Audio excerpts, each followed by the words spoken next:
Assalamualaikum warahmatullahi wabarakatuh. Hai anak soleh solehah, jumpa lagi bersama Ustazah Umi. Mari bersama kita belajar, membaca dan menghafal Quran Surat Al-Alaq, surat ke-96. Mari kita membaca Quran Surat Al-Alaq dengan benar. Perhatikan bacaan Ustazah.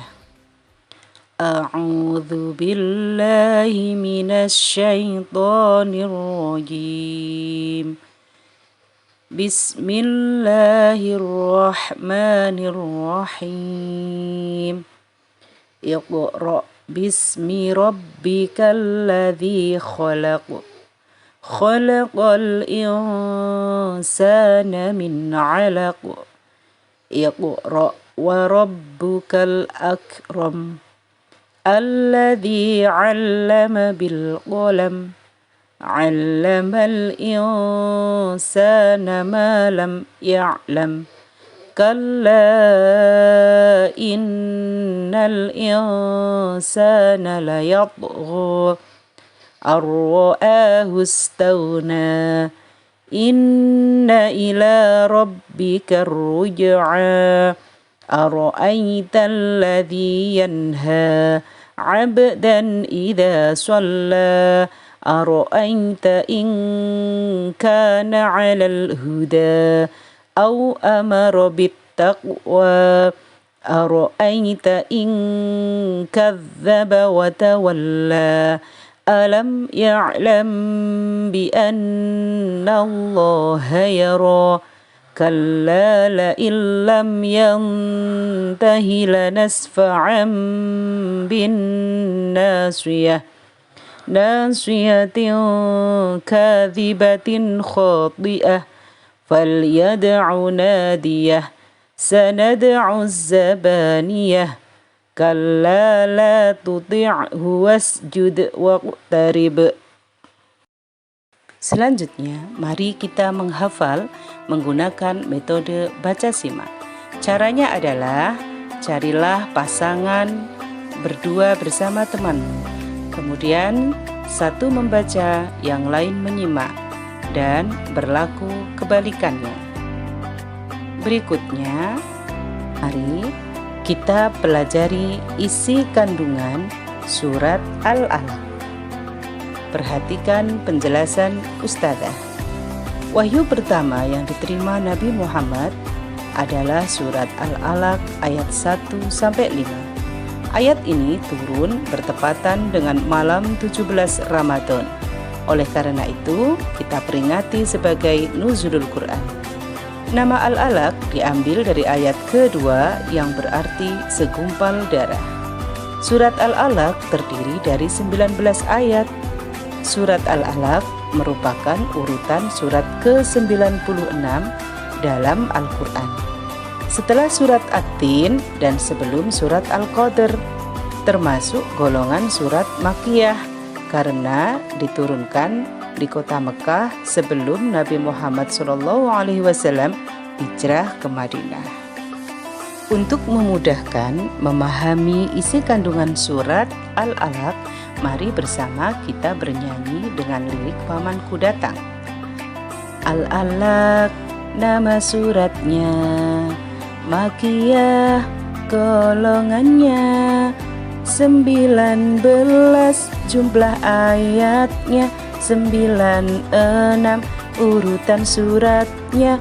Wahyu pertama peristiwanya di Gua Hira tempat turunnya. La la la la la la la la la la la la la la la la. Selanjutnya Ustazah akan menceritakan Asbabun Nuzul atau sebab turunnya Quran Surat Al-Alaq ayat 96. Sebelum Islam datang, peradaban bangsa Arab sangat terbelakang dan tidak sesuai aturan. Masyarakatnya mayoritas sebagai penyembah berhala dan sudah tidak mengenal Allah lagi. sebagaimana yang diajarkan oleh Nabi dan Rasul terdahulu, sehingga masa itu disebut masa jahiliyah. Nabi Muhammad hatinya gundah gulana melihat tingkah laku masyarakatnya yang jauh dari nilai-nilai kemanusiaan. Ia sangat prihatin dengan kondisi tersebut, sehingga beliau berpikir dan berusaha untuk mencari jalan keluarnya. Kemudian Nabi Muhammad berkholwat di Gua Hiro untuk beribadah dan memohon petunjuk dari Allah agar diberikan jalan keluar guna merubah tradisi masyarakat Arab menjadi lebih baik. Tepat pada tanggal 17 Ramadan tahun ke-40 Miladiyah, pada saat tidur di Gua Hiro, Nabi Muhammad didatangi oleh malaikat Jibril untuk menyampaikan wahyu dari Allah Subhanahu wa taala, yaitu surat Al-Alaq ayat 1-5. Dengan demikian, Nabi Muhammad secara resmi diangkat menjadi nabi dan rasul oleh Allah Subhanahu wa taala pada usia 40 tahun. Salah satu dalil yang mewajibkan kita untuk menuntut ilmu antara lain adalah surat Al-Alaq ayat 1-5 ini. Dalam ayat 1-5 ini kita diperintahkan untuk membaca. Kita dituntut untuk mempelajari ilmu pengetahuan, baik ilmu umum maupun ilmu agama.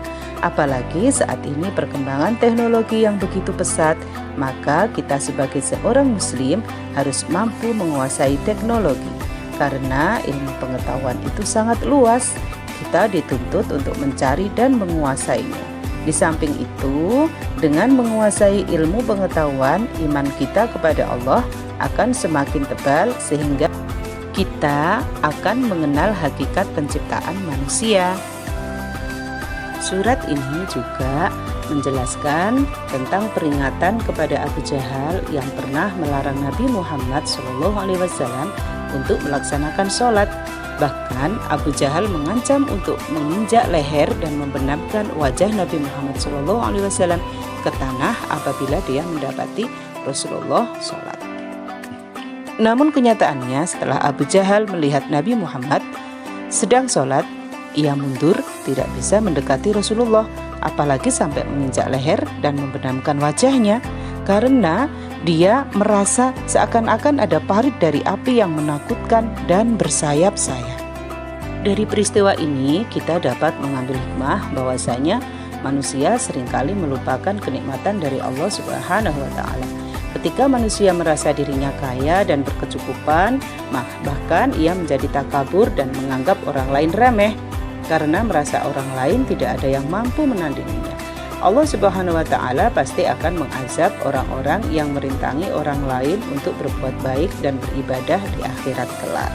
Hal ini seperti Abu Jahal yang diancam oleh Allah karena selalu merintangi Nabi Muhammad yang hendak melaksanakan sholat. Pada ayat terakhir berisi larangan untuk mengikuti perilaku orang jahat dan berisi perintah untuk mendekatkan diri dan beribadah kepada Allah Subhanahu wa taala. Demikian tadi isi kandungan dan asbabun nuzul surat Al-Alaq. Anak-anakku semua, selamat belajar. Terima kasih. Wassalamualaikum warahmatullahi wabarakatuh.